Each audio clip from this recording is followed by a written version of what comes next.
I'm Tatum Skipper, and welcome to Real Florida Magazine.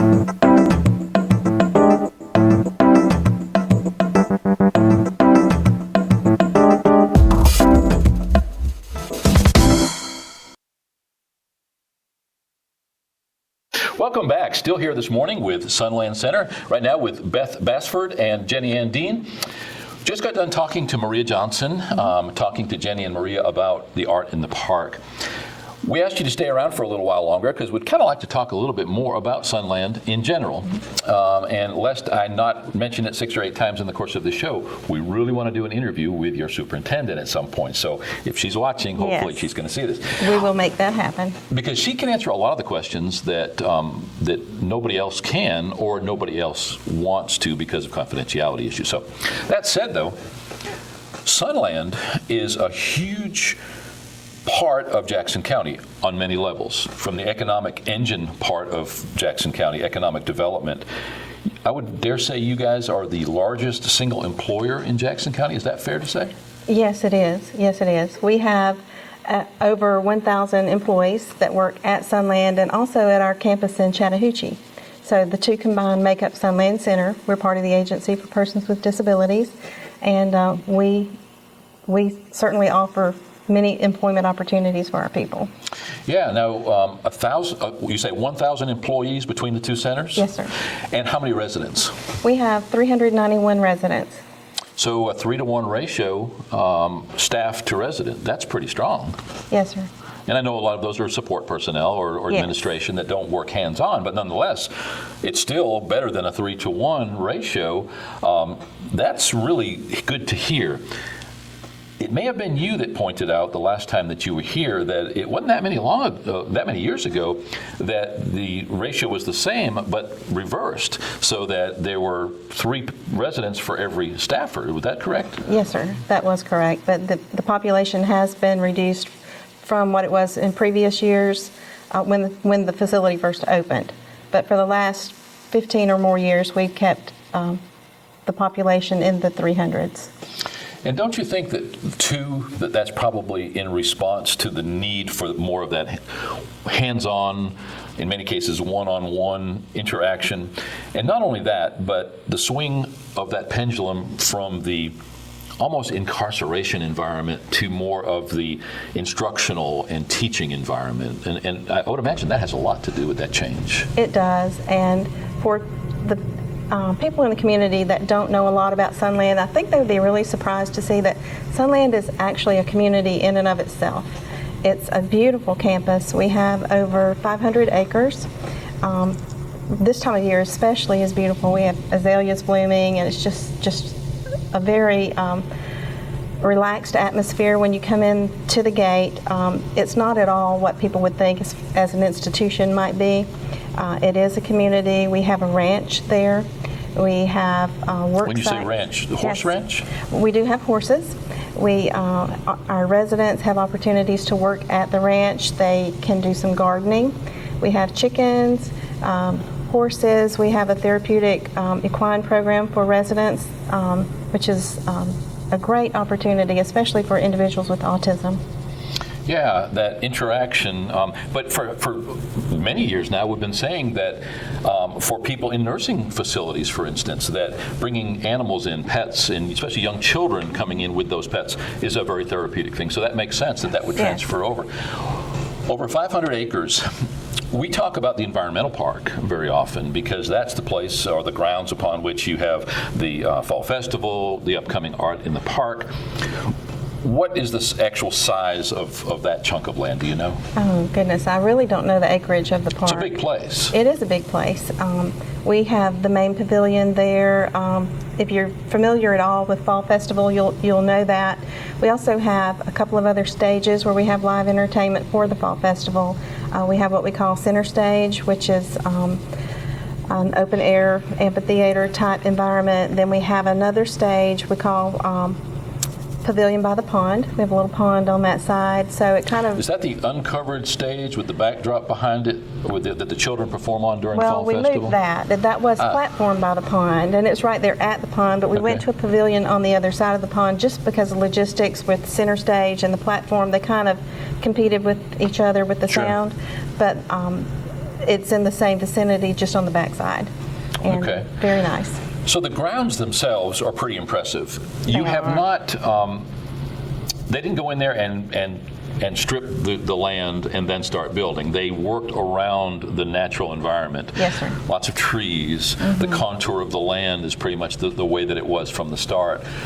So just coming on the campus, and certainly in the environmental park, which is fairly pristine and probably not unlike it might have appeared 300 years ago when you come right down to it, you've got a very calming, very automatically therapeutic environment. And there's not many people, no matter how hard-hearted they are, that don't soften a little bit when they come into that sort of a pastoral setting. So what a great setting for your facility. Yes, sir. It certainly is. We do enjoy having events there, such as Fall Festival, Art in the Park. We also do our Staff Appreciation Day activities there, so staff can get outside of the work environment in a place where they can have a time of fellowship with one another and a good picnic lunch and just enjoy being outside. Now, how often do you do that, or is that just something that on an as-needed basis? We do that once a year. It's usually the first week of May. Okay, now that's not open to the public, I would not imagine. No, it's an opportunity to show appreciation to our employees. Okay, now do employees bring their families at that time? No.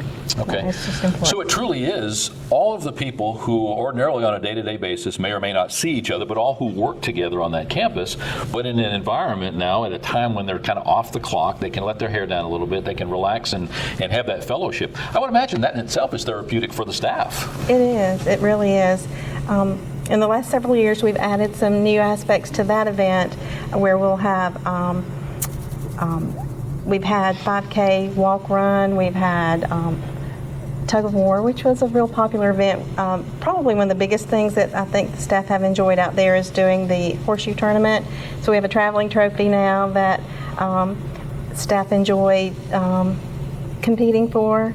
And just having opportunities to get outside. If you work in an office all day, or if you're in a home and you don't get out as much, it's just a really good place to go and take a breath and enjoy time with your coworkers. Yeah, I didn't even think of that.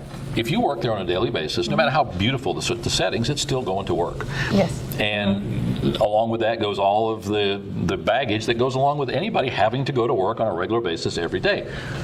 But again, having the environmental park, if you on your lunch break, if you can go over to that area, let your hair down, relax a little bit. Right. It's got to be huge. We do. We have some people that like to walk at lunch, so they'll, go on a walk through the park as well. So it's a great resource that we have, and we're very fortunate to have that.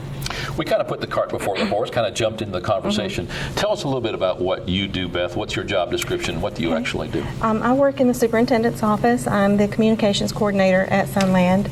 I coordinate events like today, media opportunities, just to show the public a little bit about Sunland, who we are, who we serve. I work with a committee, and we provide a newsletter for the facility, and we share that with our families as well. And is that newsletter printed in the print shop that we talked about? It is, and they do a phenomenal job. They really do. But we also we share it. It's on the Sunland webpage, so we have it available, the most recent edition plus future or past editions as well, so that people can look back and see Fall Festival, Christmas activities, springtime activities. We have residents that participate in our Special Olympics, and so we always have great stories with the opportunities that they have to go out in the community and compete and bring back lots of gold medals and ribbons. So we love to showcase what they get to do. That website on the screen now, so people can go there, and as you point out, they can see photos from past events. Yes. They can find out more about Sunland in general. We said Sunland is a part of the economic engine of Jackson County, of the entire region in reality. I'm sure there are people from all of the neighboring counties, including Southeast Alabama, who work there on the campus. Yes. There's no way to have that many employees and not have them come from a very broad, maybe as many as 2 hours away, I would imagine, that people drive. That said, it's one of the best kept secrets in Jackson County as well, because not many people, unless they have the opportunity to have a loved one who is a resident there, unless they are like us and have the opportunity to interact with you from a media point of view. So I like the fact that you come on and talk about Sunland. Obviously, when you have special events, that's an opportunity, but even on a regular basis, I think that it's important that people realize what you do. Jennie, what do you actually do for Sunland? We've had this discussion before, but what is your job description? I am the resident advocate for Sunland, and I feel like I have the best job at the whole center because I get to advocate for the rights of the residents. If they have a concern or complaint, we get to address it and make sure that their needs are met. It is a very rewarding job. Yeah, you're kind of like the cruise director. You're the entertainment director or the activities director when you go on a cruise ship. You're the one who figures out what do we do to make everybody happy, and if you have issues, you're kind of like the maitre d' or the concierge. You know, you're the person who has all of those hats. And you're right, it probably is one of the more rewarding parts of your job.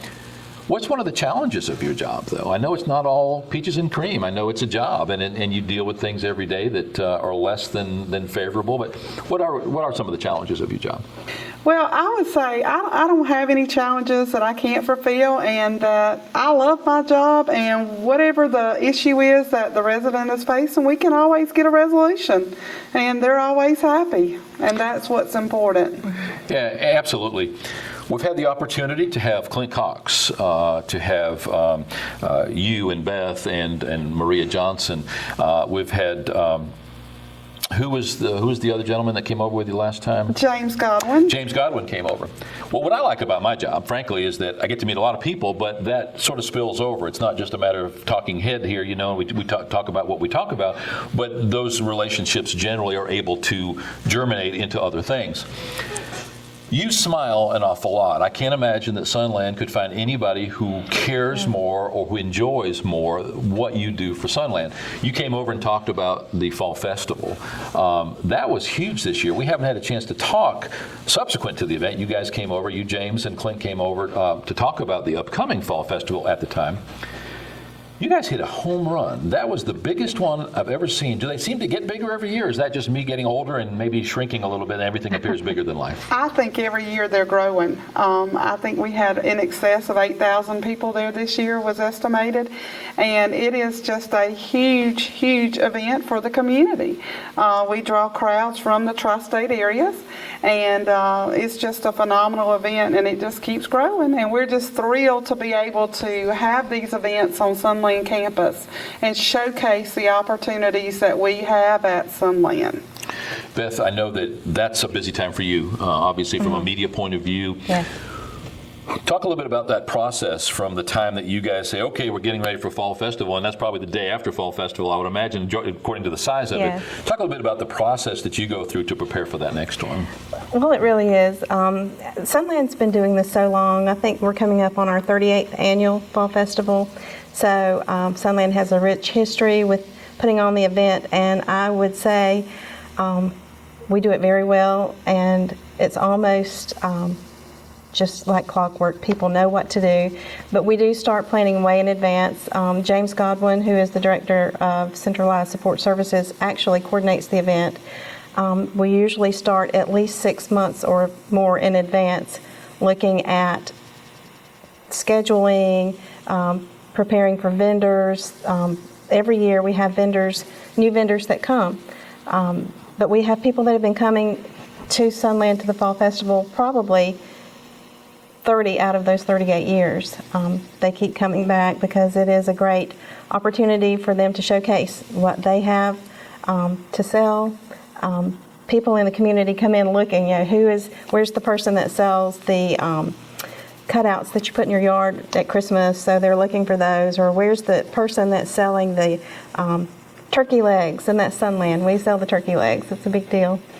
Yeah, I would imagine after that many years, it's almost on autopilot. Yes. But due in large part to the fact that you have employees that have been there many, many years. Yes. You talk about people coming back to the festival year and again, but you hang on to your employees. It must be a work environment that not only is well paid, but also gives some sort of enrichment beyond the paycheck. I'm so glad you said that, because really we do. We have people who have been there, some as long as 40 years. We've had someone who retired with 40 years and came back and worked another 5 because that's their home. The residents become family. And something that we have really come to understand, and I love that our superintendent has really birthed this mindset with employees. It is our privilege to serve. It's not a job. It's a privilege. You talk about people being there for generations. Clint Cox relayed the Yes. story that the fact that his father was the superintendent there at one point. Yes. And he actually literally grew up, at least part of his life, on the campus. He did. And my father-in-law was a superintendent as well. So my husband and Clint grew up as little boys out there riding their mini bikes on the old runways of the airport behind Sunland. But a lot of people have rich history with families who have worked there probably since the doors were opened, which was in 1963. If someone's interested in attending some of these events, tell us where you're physically located in Marianna. Okay. We are about 5 miles north of Marianna from Highway 71 north. You would go just past the industrial park. Which is where the airport is located. Right. There's the fire rescue, a caution light, so you just go through that caution light, and you can't miss it. You'll see us. You'll see the water tower that says Sunland. We are on the left, and it's a beautiful property. You can't miss it. So if a member of the public wanted to attend one of your upcoming events, if they wanted to know more about it, your website's on the screen there now, but you're not open to the public. There's not an opportunity for them to drive up to the front gate unannounced. Right. What would that process be if they're interested in finding out more? They could contact our office, and we would be more than happy to schedule a tour of the facility. But it is something that does need to be scheduled. We don't allow people just to come in at will. And that's just for the protection of our residents. It is their home, it's their community. And so we do have security for that purpose. Well, it's just like any other business. I wouldn't want somebody walking into my front door unannounced. I mean, that's just common sense. I really appreciate you guys coming today. As we do every time you come, we sort of get off on a tangent. I think that's because you guys are easy to speak with, that we start to explore other things besides just the nuts and bolts. But hats off to you for everything that Sunland does. We appreciate you coming on. We appreciate everything that you contribute to the community. Not the least of which is that economic piece of that puzzle. That's entirely huge. Largest employer in Jackson County, but one of the best kept secrets. Do you have many openings for jobs over time? I know that's not necessarily your department, but do you find yourself having to fill positions on a regular basis? Well, I think probably with any large facility that there's always going to be some measure of turnover, and anyone that's interested in employment with Sunland can visit the People First website, and there they'll have opportunities to apply online. Yeah, and again, 1,000 employees, there's got to be attrition, retirements, or just people moving out of the area. Again, an opportunity for a well-paid job and for people to be able to stay at home if indeed they already live in the Marianna area. But at the end of the day, we argue that from an economic development point of view, if Marianna gets a new business, it's good for Chipley, it's good for Bonifay, it's good for Tallahassee, because in this day and time, especially with our good system of roads, people don't mind driving an hour if they can make a decent living. Right. People drive every day to Panama City Beach to make beds from here in Chipley. And I'm sure they would much rather have a job that would be probably a little better paid. Thanks again for being here today. It's a pleasure when you guys make the trip. I know it's not inconsequential. It's a ways. It's quite a drive from Sunland, actually, and we appreciate that. Please consider coming over on a regular basis, whether it's quarterly or as irregularly as you want. But we need to hear from you more often about the things that are going on at Sunland in the case of your Arts in the Park, but also just to talk about what you guys offer. If nothing else, from a jobs perspective, people being reminded, I better go to the Sunland website. They may have some job openings. So thanks for taking the time. Thank you. We really appreciate the opportunity to be here today. Jenny, we didn't talk to you a whole lot this segment. Was there anything else that you wanted to contribute? No, sir. I just want to thank you for having us and thank you for promoting Sunland for us. Well, it's our pleasure, and again, we appreciate you taking the drive over here today. Thank you. We're here today with Beth Basford and Jennie and Dean from Sunland Center. Wow. Grab a rope and hang on. Every time they come over from Sunland, you never know which direction the conversation is going to go. Today we've been talking about Arts in the Park, the first Saturday in May, an opportunity right there on the campus of Sunland in the environmental park, a pristine natural environment which will be populated by artists and artwork from the public and also the residents of Sunland. Just an opportunity, a heartwarming experience. If you have not experienced that, this is the second annual. Last year was hugely successful. They have expanded it this year. There's certainly more entertainment, a lot more artwork. Be sure to check that out. The first Saturday in May, it's Arts in the Park at Sunland. We'll be right back. Thanks for watching Real Florida Magazine. We'll be right back with more.